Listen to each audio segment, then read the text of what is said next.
Hello friends, this is Sudha and welcome to my channel. আজকে আমরা সিটেটের English প্যাডাগজির যে previous year কোশ্চেনগুলি রয়েছে তার কতগুলি কোশ্চেন নিয়ে আলোচনা করব। এখানে 30টি প্রশ্ন রাখা হয়েছে।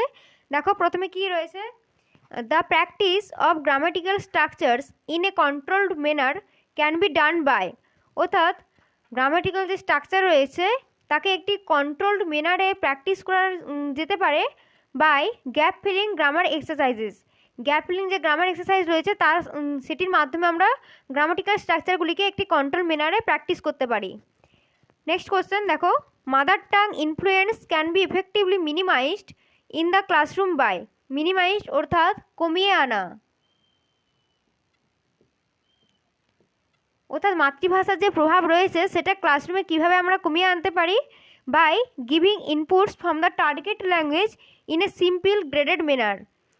অর্থাৎ আমরা যেগুলো পড়াবো সেটা যদি আমরা টার্গেট ল্যাঙ্গুয়েজের মাধ্যমেই বলি এবং সেটা সিম্পল মানে যেভাবে আমরা মাতৃভাষাটাকে ব্যবহার করি সেইভাবে যদি টার্গেট ল্যাঙ্গুয়েজটিকে সিম্পলি ব্যবহার করতে পারি তাহলে মাতৃভাষার যে প্রভাব রয়েছে সেটা অনেক ক্ষেত্রে কমিয়ে আনা যায়।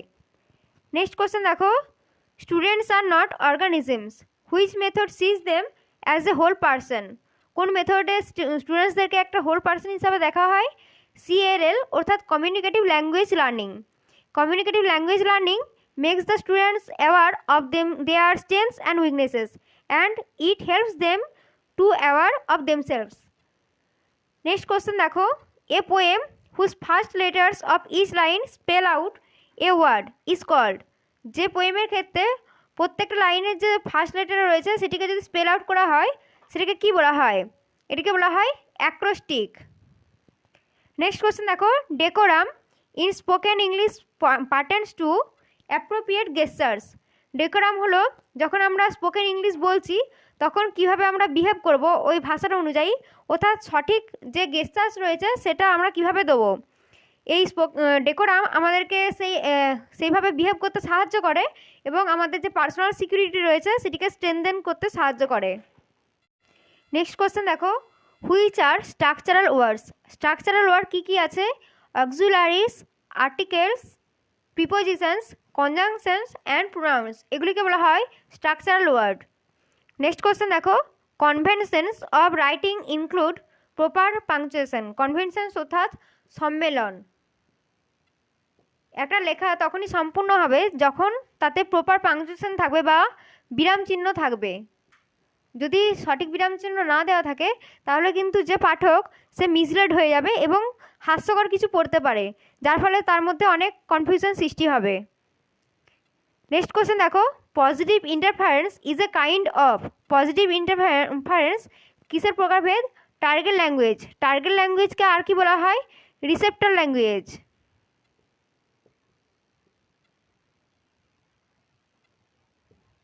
নেক্সট কোশ্চেন দেখো, language of word is not necessary for imaginative thinking. যখন আমরা কল্পনাপ্রবণ কোনো চিন্তাভাবনা করব সেক্ষেত্রে ভাষাটি আমাদের চিন্তাভাবনার যে ভাষা বা শব্দের ভাষা সেটির ক্ষেত্রে কোনো গুরুত্ব থাকে না। আমরা যে কোনো ভাষাতেই কিন্তু ইমাজিনেটিভ থিঙ্কিংটা করতে পারি। নেক্সট কোশ্চেন দেখো, communicative language teaching replaced basically. Communicative language teaching যেটি রয়েছে সেটি কাকে রিপ্লেস করেছে? স্ট্রাকচারাল টিচিংকে। তখনকার দিনে primary method of language teaching কী ছিল? Situational approach. সিচুয়েশনাল অ্যাপ্রোচ ছিল তখনকার দিনে primary mode of language teaching, যেখানে কিন্তু এই সিচুয়েশনাল যে অ্যাপ্রোচ সেখানে রিয়েল কমিউনিকেশনকে সেভাবে প্রাধান্য দেওয়া হতো না। পরবর্তীকালে চমস্কি দেখান যে তখনকার দিনে যে স্ট্রাকচারাল অ্যাপ্রোচ প্রচলিত রয়েছে, স্ট্রাকচারাল অ্যাপ্রোচ অফ টিচিং, সেক্ষেত্রে রিয়েল কমিউনিকেশনের যে গুরুত্ব সেক্ষেত্রে ভালোভাবে প্রাধান্য দেওয়া হয় না এবং প্রকারভেদটিকে, ভাষার যে প্রকারভেদ সেক্ষেত্রে তার কোনো গুরুত্ব নেই। তার জন্য এই স্ট্রাকচারাল অ্যাপ্রোচ অফ টিচিংয়ের পরিবর্তে কমিউনিকেটিভ ল্যাঙ্গুয়েজ টিচিংটি তখন প্রাধান্যেই আসে। নেক্সট কোশ্চেন দেখো, grammar translation method is basically use to teach. Grammar translation method কী জন্য ব্যবহার করা হয়? Use to teach classical language, অর্থাৎ শাস্ত্রীয় ভাষা শেখার ক্ষেত্রে ব্যবহার করা হয়।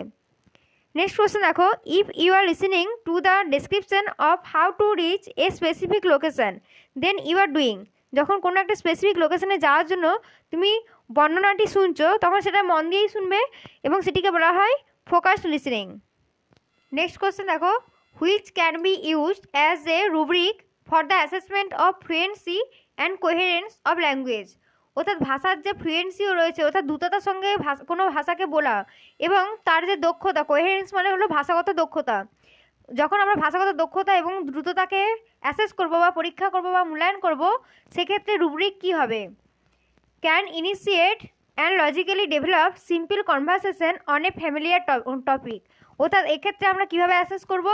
কোনো একটি পরিচিত যে টপিক রয়েছে সেই বিষয়ের উপরে আমরা সিম্পল কনভারসেশন রাখতে পারি বা কথোপকথন রাখতে পারি। নেক্সট কোশ্চেন দেখো, if a language teacher has put the words school teacher, headmaster, peon in a group, then she is following. যখন একজন শিক্ষক মহাশয় স্কুল টিচার, হেডমাস্টার, পিয়ন এই সমস্ত শব্দগুলিকে একটি গ্রুপে রাখছেন, তখন কি করছেন তিনি? সিমেন্টিক গ্রুপিং করছেন। সিমেন্টিক গ্রুপিং কি? যখন একই ক্যাটাগরির কতগুলি শব্দকে একসঙ্গে রাখা হয় যেগুলি হলো ইন্টার রিলেটেড, তখন সেই গ্রুপিংটিকে বলা হয় সিমেন্টিক গ্রুপিং। নেক্সট কোশ্চেন দেখো, at the initial stages of language লার্নিংয়ের যে প্রারম্ভিক স্তর রয়েছে সেক্ষেত্রে কোন ভাষাটিকে may be one of the language for learning activities that create the child's awareness to the world. NCF 2005-এ কোন ভাষাটিকে রাখার কথা বলা হয়েছে? এটি হবে ইংলিশ ল্যাঙ্গুয়েজটিকে রাখা হয়েছে। If a student of language is cramming his or her answer, then he or she would not be able to. যখন কোনো একজন শিক্ষার্থী তার যে ভাষার যে উত্তর রয়েছে সেটিকে ক্র্যামিং করে, অর্থাৎ ঠাসা, ক্র্যামিং কথার অর্থ হলো ঠাসা, কোনো উত্তরকে যখন সে ঠেসে নেয় বা মুখস্থ করে নেয় তখন he will not be able to, তাহলে সে কী করতে সক্ষম হবে না? Attempt creative writing. যেহেতু ক্রিয়েটিভ রাইটিংয়ের ক্ষেত্রে অরিজিনালিটি দরকার হয়, অর্থাৎ মৌলিকত্ব দরকার হয় এবং ক্রিয়েটিভিটি দরকার হয়, তখন কিন্তু সে সেভাবে পারফর্ম করতে পারবে না। During reading, if a student is piercing information together as they read a text, keeping track of what is happening, he or she is। এখানে কি বলা হচ্ছে? যখন একজন শিক্ষার্থী ইনফরমেশনগুলিকে ট্র্যাকের মধ্যে রাখবে এবং সে ওই টেক্সটটিকে বোঝার চেষ্টা করবে, সেটার ক্ষেত্রে সে কী করে? এটিকে বলা হয় সিনথেসাইজিং। সিনথেসাইজ করার অর্থ হলো সংশ্লেষণ।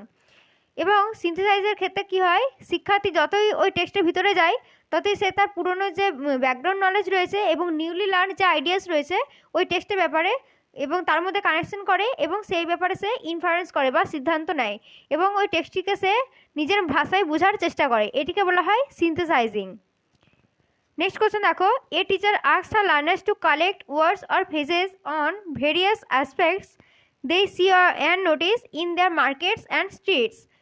Later, the learners write the words and phrases according to the category and discuss them in the class. একই ক্যাটাগরি অনুযায়ী যে সমস্ত শব্দ রয়েছে সেগুলিকে তারা এক কাছে রাখে এবং এটিকে আলোচনা করে ক্লাসে। What is this practice known as? এটিকে বলা হয় thematic vocabulary learning. Thematic vocabulary learning কি? কোনো একটি নির্দিষ্ট থিমের প্রেক্ষিতে যখন আমরা একই ধরনের শব্দগুলিকে একসঙ্গে রাখি তখন সেটিকে বলা হয় থিমেটিক ভোকাবুলারি লার্নিং। যেমন কম্পিউটারের ক্ষেত্রে কি কি হবে? কম্পিউটারের ক্ষেত্রে থিমেটিক ভোকাবুলারি লার্নিং ভোকাবুলারি কি কি হয়? Software, mouse, keyboard, hardware etcetera. অর্থাৎ একই থিমের প্রেক্ষিতে যে সমস্ত শব্দগুলি আমরা পাই। নেক্সট কোশ্চেন দেখো, what does CLIL stands for? CLIL এর ফুল ফর্মটা কী হবে? Context and language integrated learning. অর্থাৎ এই যে CLIL এটিকে আমরা আরেকটি নামে জানি, সেটি হলো language across the curriculum. CLIL এর আরেকটি নাম হলো ল্যাঙ্গুয়েজ অ্যাক্রস দ্য কারিকুলাম। অর্থাৎ হিস্ট্রি, জিওগ্রাফি, সায়েন্স সমস্ত সাবজেক্টকে যখন আমরা কোনো একটি ফরেন ল্যাঙ্গুয়েজের মাধ্যমে শিখব তখন সেটিকে বলা হয় ল্যাঙ্গুয়েজ অ্যাক্রস দ্য কারিকুলাম। অর্থাৎ ভাষাটিও শেখা হয় এবং তার সাথে সাথে ওই বিষয়টিকেও শেখা হয়। নেক্সট কোশ্চেন দেখো, learning outcomes aim at ensuring all the competencies are acquired by learners. তাহলে লার্নিং আউটকাম কি কিসের উদ্দেশ্য হয়? শিক্ষণের যে আউটকামগুলি রয়েছে সেটি এনশিওর করে all the competencies are acquired by the learners, অর্থাৎ শিক্ষার্থী দ্বারা সমস্ত যে দক্ষতা রয়েছে সেগুলি অর্জিত হয়েছে এটিকেই নিশ্চিত করে লার্নিং আউটকামস। নেক্সট কোশ্চেন দেখো, a reader uses her prior knowledge, makes semantic cues and syntactic cues, then moves to the other more specific information. একজন যে পাঠক সে প্রথমে তার প্রায়র নলেজকে ইউজ করছে, তারপরে সিমেন্টিক কিউ এবং সিনট্যাকটিক, সিমেন্টিক অর্থাৎ মিনিং এবং সিনট্যাকটিক অর্থাৎ কাঠামো, এর যে কিউ সেটিকে এক কাছে নিয়ে আসছে এবং then moves to the other more specific information, এবং তারপরে স্পেসিফিক ইনফরমেশানে সে মুভ করছে। What model of reading the reader here adopts, এক্ষেত্রে পাঠক কোন মডেলটিকে নিচ্ছে? Top down model. Structural approach gives more importance to, অর্থাৎ স্ট্রাকচারাল অ্যাপ্রোচ কোনটিতে বেশি গুরুত্ব দেয়? টু স্পিচ অনলি, কেবলমাত্র স্পিচেই গুরুত্ব দেয় structural approach. Which does not come under meaning based activities, meaning based activities ক্ষেত্রে কোনটি আসে না?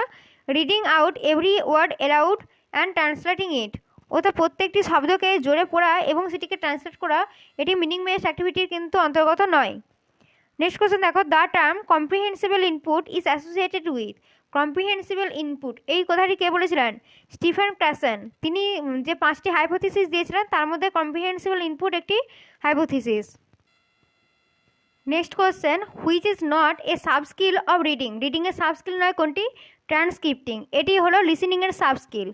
Language is arbitrary means that there is no inherent relation between the words of a language and their meaning, অর্থাৎ ভাষার যে শব্দ রয়েছে এবং তার যে মিনিং রয়েছে তাদের মধ্যে সহজাত কোনো সম্পর্ক নেই, এটিকে বলা হয় arbitrary. Next question, Sanskrit in India today is, সংস্কৃতকে বলা হয় মডার্ন ইন্ডিয়ান ল্যাঙ্গুয়েজ এবং একটি ক্লাসিক্যাল ল্যাঙ্গুয়েজ অর্থাৎ শাস্ত্রীয় ভাষা। Next question, English does not find its place as a, ইংলিশের কোনো জায়গা নেই as a first language in the school curriculum, school কারিকুলামে ইংলিশের কোনো ফার্স্ট ল্যাঙ্গুয়েজ হিসাবে স্থান নেই। Next question, pedagogical grammar is grammar in context to connect grammar points with real life context, অর্থাৎ আমরা যখন রিয়েল লাইফে কথাবার্তা বলবো তখন সেই কথার মধ্যে আমাদের গ্রামারটা শেখা হয়ে যাবে, এটিকে বলা হয় প্যাডাগজিক্যাল গ্রামার।